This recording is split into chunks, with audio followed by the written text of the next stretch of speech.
I moved from Idaho to Alaska about 2 months ago, and I already have experienced something that I never thought I would ever experience.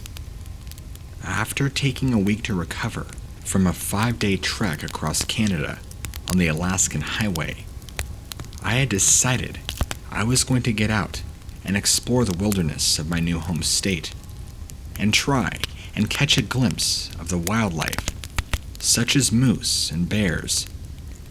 The house I am renting is on the outskirts of the nearest town, so I basically live right in the middle of the forest and have access to miles and miles of dense wilderness.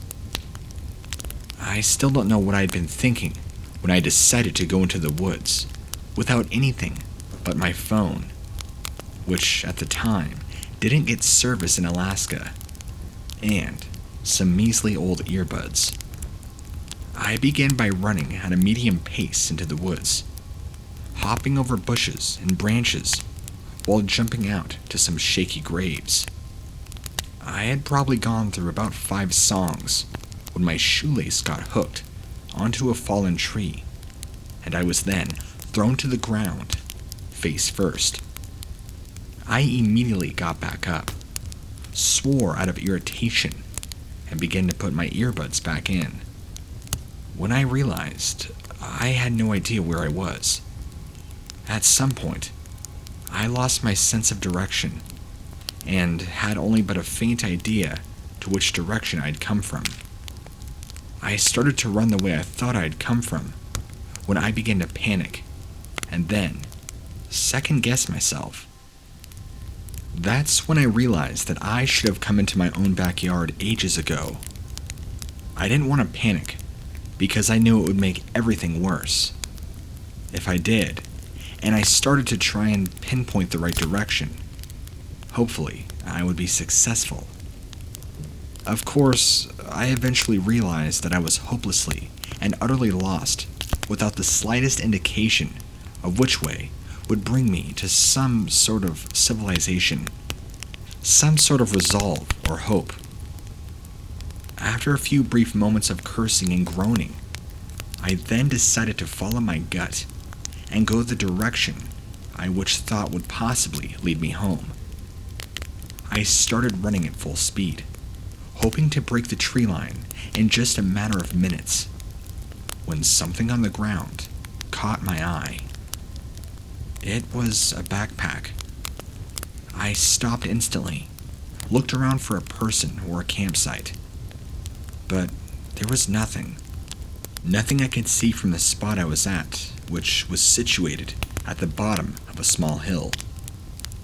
The bag looked as if it had been abandoned for a few days at least, but was slightly damp from the rain earlier that morning. I kneeled down and picked the bag up, resting it against my knees. It had a heavy weight to it when I moved it, so I knew there was something inside. Looking back now, I remember the dark feeling I had got in my chest right before I had unzipped the main part of the backpack. Inside, there were bags of what I immediately knew was an assortment of illegal drugs and items used to administer them. I quickly stood up and took a step back. I had such a powerful feeling of dread that I felt like I was in imminent danger. I just wanted to get out of there, find my way home, so I started to run, again, up to the top of the hill. I was then hit with a wave of excitement when I saw a house at the bottom that was buried in the trees. I had begun to make a start for it when something in my head told me to stop. The thought entered my mind that what I had just discovered was awfully close to this house. I wanted so bad to be out of the woods and find some form of civilization, but something just told me that it was not safe. I ran away from the house along the tree line, hoping that I would possibly stumble upon another house. After maybe 10 to 15 minutes, I stumbled into a neighborhood of sorts and asked a man working in his yard for directions. He was kind enough to drive me home and assure me everybody gets lost in Alaska at some point or another. As soon as I got home, I showered and chugged some water, and then immediately called the police to report what exactly I had seen. However, due to the fact that I had no idea where I was, I couldn't tell them where to find the drugs or where the house was. So, my report was basically useless. I just would have felt guilty had I not at least said something. I have driven all over the area, down different roads, trying to find the house, but I never have. It's probably for the best though, because I do not want to get caught up in something that I shouldn't be involved in. I'm glad I had listened to my gut and kept running from that house, because people in possession of such a very large amount of illegal drugs are probably and can be extremely dangerous. So, for a little backstory, I'm a 14-year-old female living in Yakima, Washington. I'm very small, so I have to be very aware of my surroundings. So, as you can imagine, I am always very careful. I take my dog on a walk daily, usually the same route around my safe neighborhood. I know a lot about traffickers and how they lure their victims, which is why this particular event is so terrifying. So, my dog has been sick recently, and she had thrown up one night. I cleaned it all up and was about to take the trash out. It was maybe 30 feet away from my front door. It was around midnight, and my mother was just chilling on the couch. We were having a conversation as I opened the front door, trash in hand, about to take it outside. As I was listening to her speak, I began focusing on the ground outside as I was keeping an eye out on a bug that was making its way towards the open door. I was already on edge because my outdoor-indoor cat had meowed and walked through the door just a second before, effectively giving me a heart attack. Right when I was about to step outside, I heard a quiet, raspy, almost childlike voice say, "Hi," extremely close to me. That's when my entire body went into fight or flight, and I was shaking hard as I slammed and locked the door. I hadn't seen anything because I was so distracted with that bug. I ended up having a full-on panic attack. Just the voice of the person haunts me. I know it might not seem terrifying to you, but believe me, just the thought that could have easily been to lure or something has me terrified. It wouldn't be that hard to stalk me, as I do walk my dog the same route each time, each day. And before that, I had a few encounters where my dog began acting strangely, and I just had a bad gut feeling, like somebody was watching me. Now, almost every night, our automatic light will just turn on with absolutely no explanation, and I'm terrified that I'm now being targeted. So, this just happened recently. I work at a prison here in America, and I've seen a lot of stuff. From having to do CPR on a man that hung himself and no one noticed for an hour, to seeing a dude cut his own penis off. But just the other day, we had something that will stick with me forever. It was just a normal day. As normal as prison can be, that is. I had come in early for some overtime, and first shift was going fine, for the most part. Shift change was happening, and I had been moved to a first responder on the yard.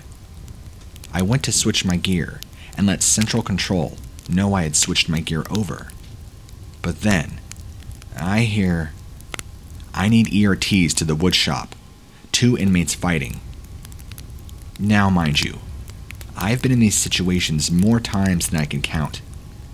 The oddity being that this was in the woodshop, where nothing ever happens. So, I start running down to the woodshop. Halfway down, I hear over the radio, "We need a gurney." So, I run faster, passing my other responder, who was grabbing the gurney. I kept pushing my way to the woodshop. I run into the door. My sergeant, who was already here by this point, is clearing all the inmates out. My sergeant motions to me that there is someone over by the desk. I couldn't really see, so I walk over to the desk. This is the most haunting thing I will ever see in my entire life, burned into my memory. A man sitting on the ground, covered head to toe in blood, who is looking right at me with the most fearful expression I've ever seen. His eyes were so wide. God, his eyes. I immediately ripped open my ERT bag and took the cloth out and wrapped his head, yelling, "I need towels. Somebody get me towels so I can apply pressure." Now, I know who this inmate is, so I immediately call him by name, and he looks at me. I then tell him to say where he was at, so I can get an idea of how much is going on in his head. This man couldn't say a word. We get the towels, and my other coworker had finally brought the gurney down, and we put him on it. I'm noticing a lot of damage. His ear is torn, puncture wounds to his head, a broken arm, head pushed in. We get him upstairs to EMS, where I'm notified by my lieutenant that I will be riding with him in the ambulance. I spent the next 7 hours with this kid, being stapled together, seeing the damage done to his brain, and so on. The doctor said the area of the brain that was damaged was that of speech, meaning if he does pull through, he'll likely never speak again. I later found out the details. Apparently, another inmate beat him over the head with a 15-pound metal bar clamp 13 times, and stabbed him with a sharpened screwdriver 6 times. I watched the camera footage, and it was brutal. Today, I saw his mother and told her what I did. She cried and said, "You might have saved my son's life. Thank you." This kid is still in a coma, and potentially might die.